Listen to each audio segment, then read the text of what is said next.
Okay. So, ¿qué hemos hecho? Les hemos presentado algo básico, pero desde el punto de vista de cuáles son los modelos de negocio y económicos y cómo fluye el dinero dentro de los que están desarrollando soluciones en Bitcoin. Ahora vamos a ver cómo fluye el Bitcoin, ¿sí? How does money flows around the world in Bitcoin? So we invited a team of different exchanges, OTCs, and brokers from around the world to join this panel. Are we ready? Yes, we are. I invite Hugo Cuevas-Mohr, yes, who is a well-renowned remittance genius, expert, and he will moderate this beautiful panel. Thank you, guys. For you, and I need to take all this from here. Hello, hola.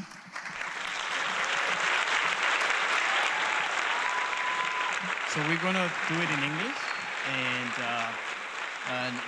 if we need to do something in Spanish, or if we have time to take questions, we might. So the name of the panel is How Does Crypto Money Flow Around the World? And I have the best panel we could manage, so it's going to be great. Just so you know who I am, I've been in the money transfer and foreign exchange space for a long time, more than the age most of you have. So I've been 35 years in the space. After working in the space as a business person, building companies, selling them, I went into consulting.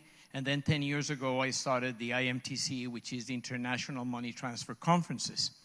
Through that, it's been great. I have partnered with ONG Bitcoin Argentina and LABITCON in trying to bridge the worlds of the traditional foreign exchange, money transfer, cross-border payments with this new world, this revolution most of you are bringing to the industry.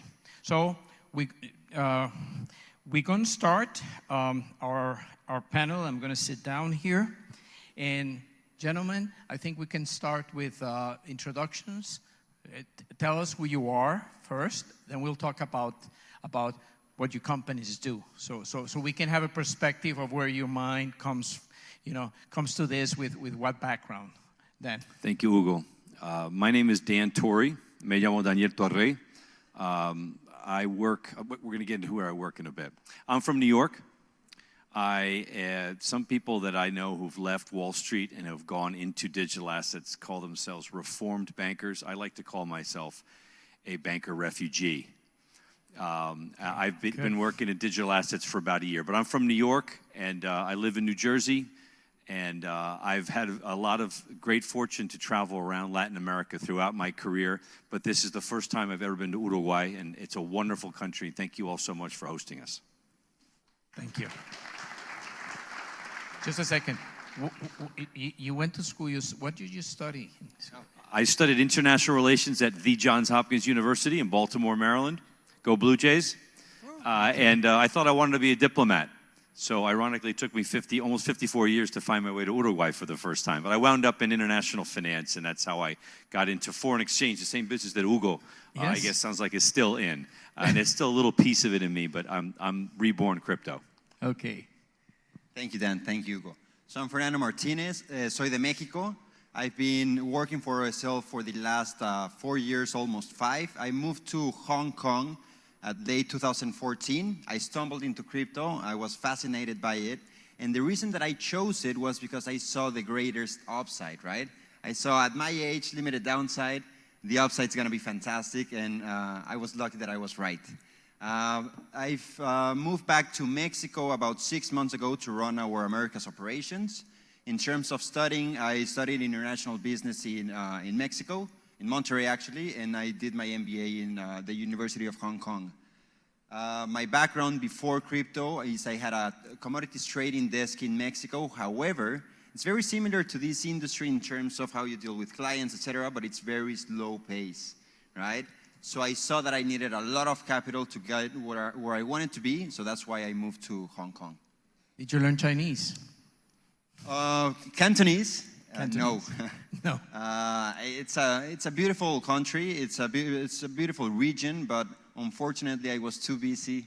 I thought I was too busy. And it's very difficult. We know. Yeah. And then echoing what Dan said, first time in Uruguay, I think it's fantastic. It's a beautiful city. It's one of the safest ones in Latin America, so that's amazing, clean, beautiful. So we're very excited to be here. And full of Uruguayans. Full of Uruguayans, yeah. That's Just kidding. That's nice. Just kidding. Tim.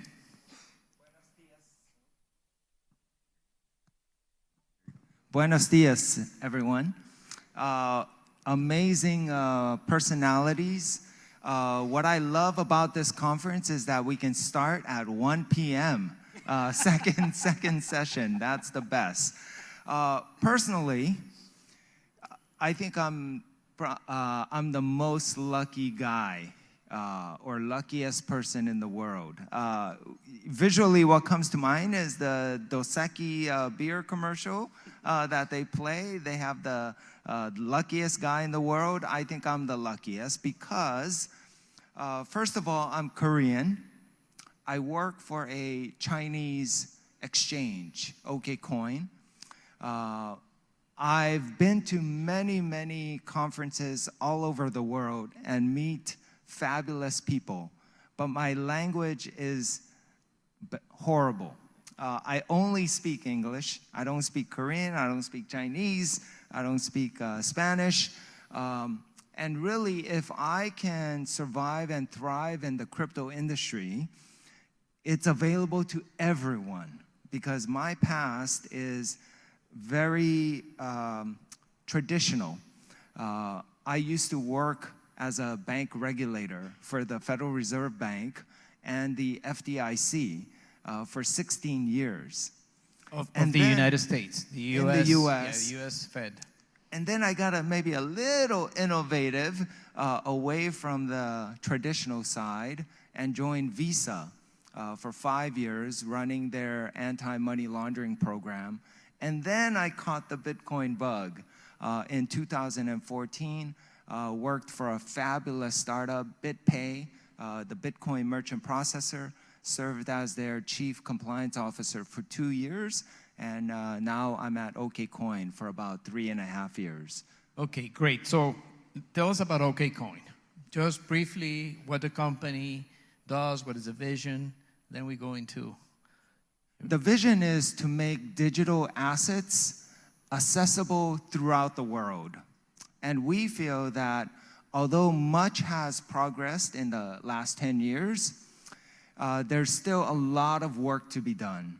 What we represent is the basic fiat on-ramp, meaning we allow customers to bring in US dollars, euros, Korean won, hopefully Japanese yen, and most recently Singapore dollars. We would love to service Latin America with local currencies, but we're not there yet. But we do enable Latin Americans to bring in US dollars or euros and be the entry point to cryptocurrencies. Great. Thank you. Thank you, Tim. Fernando. All right. So OSL, it's a public company in Hong Kong. We trade in the Hong Kong Stock Exchange. Our market cap is $300 million. We have 180 employees around the world. What is OSL? OSL stands for, this is an awesome story. So we actually started being named Octagon Strategy Limited. That was our previous brand of the private company. Okay. The moment that we migrated into the public company, we rebranded ourselves as OSL. And what does Octagon Strategy stand for? That's our pricing engine, right? So Octagon, like you go and you fight and you look for the best prices, that's the name of the strategy, right? Okay. So from there, we took it as the entity, and from the entity, we rebranded as OSL. Okay. Now, we come from 2013. We branched off from ANX Pro. Some of the old-timers here might remember that exchange because it was the first one in Hong Kong to accept Fiat. We also had debit cards and we also had ATMs, right? In 2016, we started focusing ourselves into institutional brokerage, providing liquidity, And from 2016 onwards, we just evolved our offering. So right now we have the brokerage, which offers spot trading, offers structured products, offers lending. We also offer custody, and we do service as a software as a service. Now, what we are looking for the region, for us, it's super important. For example, we're very big in the south part of America, in Brazil in particular. There's a lot of money that are moving, that's being moved, and we want to be the facilitators towards those local brokers to enable growth for them, right? I don't want to go into your market and try and be the big guy there or the brand there. What we want to do is we want to empower through what we've learned, through our pricing, through our technology, and through our other services, so you can grow into being a long-standing company. Okay, so like a partnership. Exactly, exactly. So we have a handful of clients, right? We don't have millions of clients, we have a handful. We get to know them very, very well. We service them first through liquidity, and after that is through our additional services. Okay, Dan, tell us Thank you, about Hugo. Genesis. So Genesis Trading is based in New York City. We are fully owned by Digital Currency Group, DCG, which is also based in New York. For those of you in the audience who are not extremely familiar with DCG, they also own CoinDesk, which is like the Bloomberg of crypto. They own the Grayscale Investments arm, which is our asset management arm, the world's largest crypto asset manager as measured by assets under management. And there's also a VC arm to DCG. So Genesis itself is actually two different companies. Genesis Trading is a broker-dealer based, again, in New York, SEC and FINRA regulated broker-dealer with a New York State BIT license. We've been in the business since 2013. Our pure focus is OTC, institutional market making and trading. We don't handle retail. We don't run an exchange business. We're very, very much focused on institutional trading for a range of institutional clients from around the world. We then decided, Genesis, to launch a new company in March of 2018, which is Genesis Capital, which is strictly focused upon institutional crypto lending. And we lend to and borrow from institutional clients around the world in a range of different digital assets. The business has grown quite a bit. Our book of business is just shy of about $600 million, which is the current outstanding loan balances. So it's an exciting business. It's fun to watch, to build an asset class in general, to be part of that, but it's really cool to try to build the world's first institutional crypto lender, because quite frankly, day one, did we really know what we were doing? We're like everybody else in the space, we're learning as we go along. And I think it's good that we talk about that, because when I began coming to LABITCONF, the first one I think I went moderating was in Brazil years ago. And everything was every conference on Bitcoin and blockchain was very hype. Everything was great, the potential, and we're getting more realistic as we move on. And it's great to have these three guys here, because they, in a way, they work on the new world with connections to the traditional world. You're kind of doing a lot of bridging. So I want to go into that, Tim. I want to go into how important is really the work each of you is doing to bridge those worlds, the traditional world, which is really the same thing as me. I mean, this is where I've worked. I gave my life working, and the complexity of moving money around the world, it's daunting. It still is. We see the light shining, and I just want to see you talk about this, about the ups and the downs too, the realistic problems that we have to be, bridging these two worlds. Sure. Before maybe I dive into the ups and downs, I think one thing I want to highlight is, especially looking at the community here, which looks very similar to communities throughout the world. Bitcoin started as a global phenomenon. It wasn't one country had the advantage. So just from this panel here, I work for a Chinese company that was launched in 2013, enabling trading of RMB to Bitcoin. And so only now are we expanding into euro trading of Bitcoin, Singapore dollar trading of Bitcoin. Obviously, trading is our focused business, but this ecosystem and industry has so many channels for growth and for entrepreneurs like yourself. So I think that's the most exciting part of this industry. And to be frank, I think we're still early. We're in the building stage. You know, maybe personally we're in the hodling stage for coins, but as an ecosystem, we're in the building stage, building solutions, services. And so throughout our short history, there's been many ups and downs. If you want me to go into it right now. I think number one is, you know, we are starting to see the use cases beyond trading, mining, and eventually it will be for sending as a form of money. You know, I think it will come, especially for emerging markets, but also for developed countries like the US. I think it's going to take a little more time, but it's getting there, and we will get there.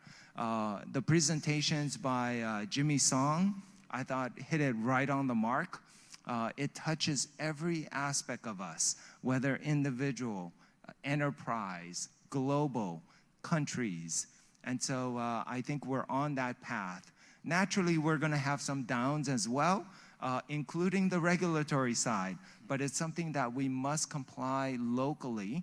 And for OKCoin, that's why we have 4 AML officers throughout the globe. Our mission is to comply wherever we operate. And so we run a hub and spoke or somewhat decentralized aspect to deal and comply with local regulations. Thank you, Tim. Great, great. Fernando. Tim, I'm going to give you a little bit of light towards the end of the tunnel. Money is being moved right now, at least through us, in the billions of dollars every month doing international payments, right? So I think that the evolution that we've had, and this is something that I loved about 2019, aside from the bear market, we started to see real use cases which you can start to forecast your business on, right? Before it was just the speculators, right? It's who wanted to buy Bitcoin. Oh, it's a Korean ARB, or things like that, but not real tangible use case. Right now, we trade hundreds of millions of dollars per month that are related into international payments. Now, what are the challenges there? I'll get to that in a second, but what we are seeing is that there are companies that can offer these services to importers because they can do it fast, at a tighter spread than the banks, and they can do it a little bit more nimble. Now, the downside is that a lot of these companies that are offering these products, or these services, I should say, they are relatively new, right? So whenever they go towards the bank, they still have banking issues because they're too small, they don't have the balance sheet, et cetera, right? So it's taking a little bit of time, but it's already there, right? I personally am completely fascinated by it because we see a lot of correlation between the LATAM importers, right, and the Asian exporters, right? Whenever it's Chinese New Year, we think it's only Chinese New, no, it's the whole world's New Year's, right? Nobody's gonna be doing any type of flow here because it's all correlated. I think that's the biggest thing that I saw this year, and I think that we are having a real use case. Now, every market has a different niche, right? In the States, you're not gonna see that much. You're gonna see more funds trying to generate some alpha, or they're gonna try to look for structured products, or gonna start lending in order to short, etc. Right? But in the emerging markets, right, they are using it for this. Yes, and I tell you, just to correlate what you're saying, settlements are being more and more done in crypto, Bitcoin or others. I mean, not only because of Ripple and Stellar with their own coins and their own protocols, but I see it in the industries, money transfer, remittances even, where there is very hard to settle with using wire transfers, or especially in certain corridors like Philippines, Hong Kong, or Philippines, Korea, et cetera, where more and more companies are using crypto to settle. So I do agree with you. I mean, this year has been especially interesting because there's more and more now. Banks are slowly understanding, which is a problem. No, it's actually good because what's happening right now is that governments start to understand or already understand this technology. They can regulate it and they can tell the guys, okay, you want to pay in crypto? Fantastic. Give me the transaction code, give me your wire transfer. I'm going to see that it's a whole payment circle and you're just going to have to pay me the tax.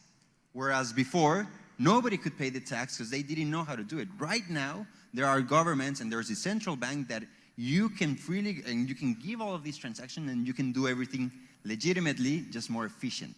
Yeah, there's a lot of education that we need to do still, especially the traditional world and regulators. Dan, tell us about Genesis. I just heard some interesting themes there about, about the growth, about the positive drivers and some of the challenges. And the last thing I just heard there was talking about the role of the government. So since I live in the United States, and my firm is regulated by the U.S. federal government in many different forms, as well as by the state of New York, I'm going to keep my comments on regulation a bit briefer than the guys who led off the conference yesterday. That was a hell of a start, did you guys think? Yeah.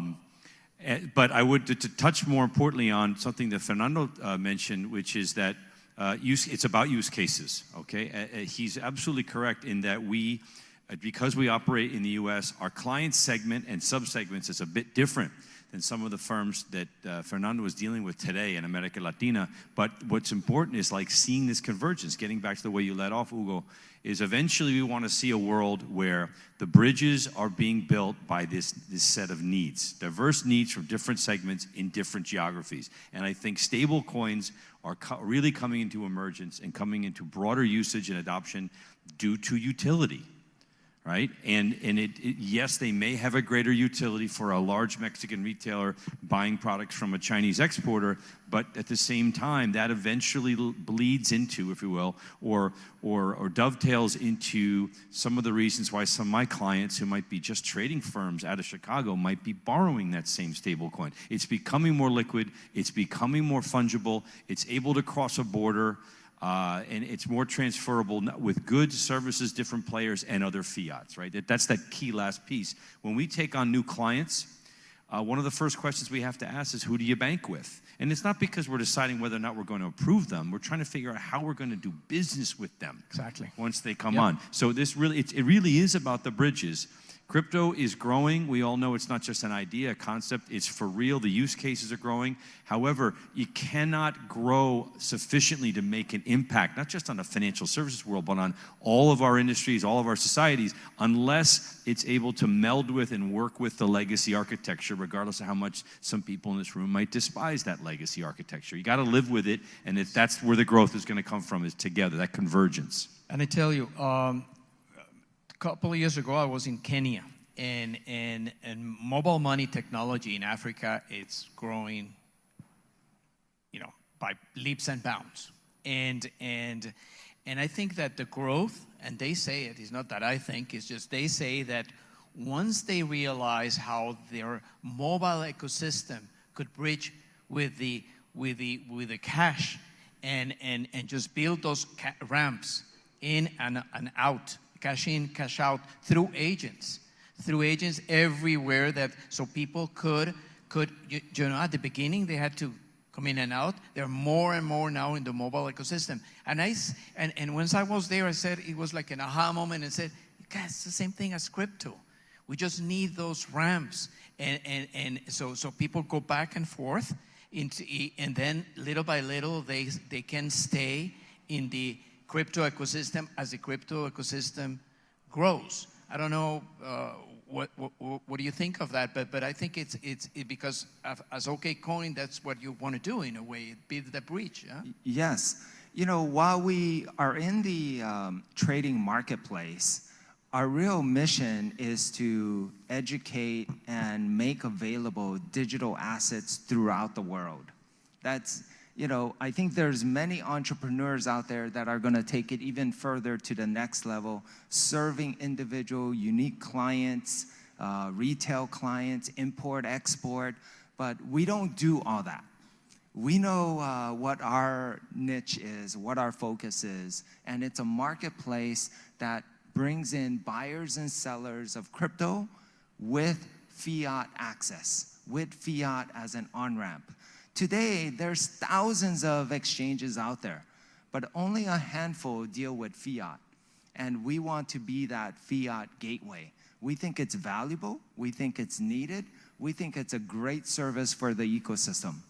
You know, talking about where it could go, I look at the social media communication avenues, whether it's Telegram, WhatsApp, Kakao Talk, Facebook Messenger, Apple Messenger. You know, I was recently in the Philippines and talking about where it marries communication and paying money is WeChat. Now, WeChat, you can use WeChat to pay in the Philippines at various merchants.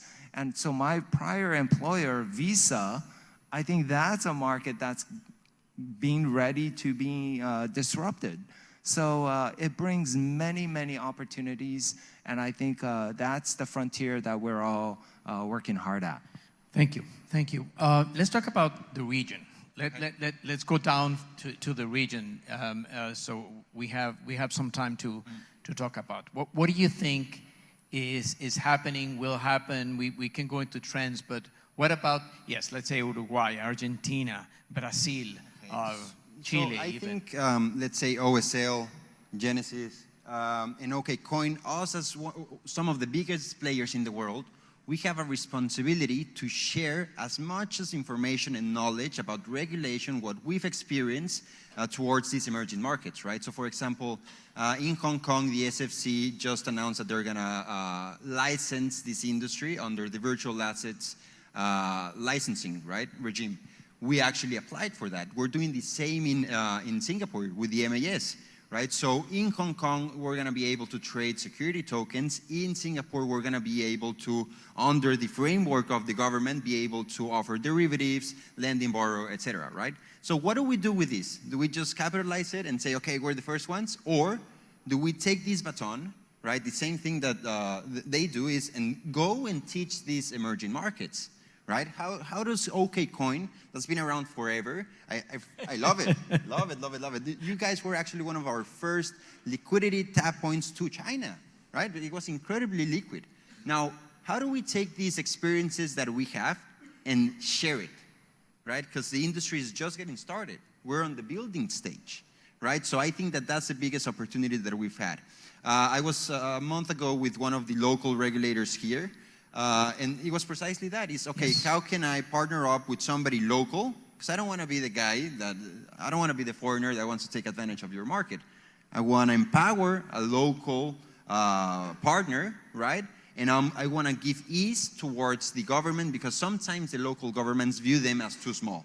But if you tell them, hey, I'm public, hey, I have $300 million in my balance sheet, they're about, okay, I'll listen to you. Right? That's the, I think, the responsibility that we have. Yes, and look, the more countries or regions regulate, the better it is for all of them, because there's so many regulators just waiting to see what they do. And it's better not to say anything. They put warnings about Bitcoin in the central bank website and period. Mm-hmm. They don't do anything because it's very hard. I understand that. I mean, I've met with regulators, and it's for them, with their mentality. They've never been business people, so they just, it's hard to understand what to do. But as Singapore, as Hong Kong, as Philippines, as United States, make it more easy. And we're waiting for Europe, and what is it going to do? I think 2020, as soon as Brexit goes, finalizes or whatever it goes, there's going to be a regulation on virtual assets. So those things are good, because Latin American regulators can see, okay, all right, they can learn what it's doing. So I agree with you, definitely. Dan? Before we get back to the region, you just mentioned something else I wanted to comment upon. Europe, again, if you look at the whole globe, I think we're all looking for every single country involved in every region to, at a government level, to a certain extent, because that's required, to embrace it, to get the story, and to be more of a facilitator and an encouraging force rather than just a block. And what's going on in Germany right now is fantastic news, I think, for crypto globally. When I read that news the other day, the single largest economy in all of Europe, you know, has basically said, we believe that crypto is something that's going to grow and that we should foster that growth, and we're going to regulate it, we're going to do it smartly, and we're going to encourage, you know, more banks to be in the business of crypto in Germany. It's fantastic, because most importantly, how are all of their neighbors, their peers going to respond? But quickly, to get back to Latin America, there's two areas that I think are important, the way we see things at Genesis and DCG. First of all, at DCG, Barry Silbert has been invested in the region going back several years now. We've got investments in Bitso in Mexico. We have an investment in Ripio in Argentina. We have investment in Buda in Santiago, Chile. We have a relationship with RSK Labs as well. Unfortunately, not yet any investments in Brazil. As soon as I was there this week, as soon as I get back home, I'm going to tell them all these great stories that I learned about. Good. But to talk a bit about Brazil, again, it being the largest country in this region, obviously you want Brazil to do for Latin American crypto, hopefully what Germany maybe is about to do for European crypto. And I was very, very encouraged by the mood there, by the view of the government's stance, and it's not so much that they're lax, but they appear to be encouraging rather than getting in the way of the growth of crypto and blockchain. You've got some new regulated fund offerings coming out. I knew nothing about this when I landed in Sao Paulo 3 days ago. So a very, very encouraging first trip for me to that part of the region, and I think it speaks well for the rest of Latin America. Yes, because we were very happy about Mexico when they came up with the law, the fintech law, and then it went south, or not? Yeah, I think Bitso is the best person to answer this, right? But I think that they precipitated in how they wanted to regulate this asset class without understanding it completely, right? So what they did is they drove or they divided some of that growth, right? I mean, I'm not going to talk bad about my government, but that's one of the things. Why not? That's one of the things that we need to be humble as human beings, humble enough to understand that we don't know everything. No. Right? Yes. How can we learn? Yes. Yeah. Okay. So we have a minute and a half. So if you have concluding thoughts, please bring them on, team. I just want to say, Hugo, you mentioned the need for education by all of us. And I think that's very important. And in fact, I really love that part of my job. As a former central banker with the Federal Reserve Bank, I was able to visit other countries and talk to other central bankers. I think right now we are in the crux of some major changes. Most recently with Libra, I think what that brought up is finally the governments and central bankers specifically have woken up by saying, whoa, we don't want other private corporations to issue money. That's our job. That's the sovereign nation's job to issue money. So that has woken up. In the US, the politicians hate Facebook, and so that's their angle. But all of these confluences are very exciting today. What we forget, though, is that even right now, the US has defined Bitcoin as a convertible virtual currency. They put that word currency at the end so that it's part of the money laws, money service businesses, money transmittal licenses. Whereas in other territories, in Malta, they call it a VFA, virtual financial asset. They think it's an asset that should be regulated. In Hong Kong, the HKMA, Custom and Excise Department, they have defined it as a virtual commodity. They think it's a commodity. So it's all over the board. Place, yeah. And you know, it needs a lot of education. It needs entrepreneurs like ourselves to really communicate with the governments to promote the entire ecosystem.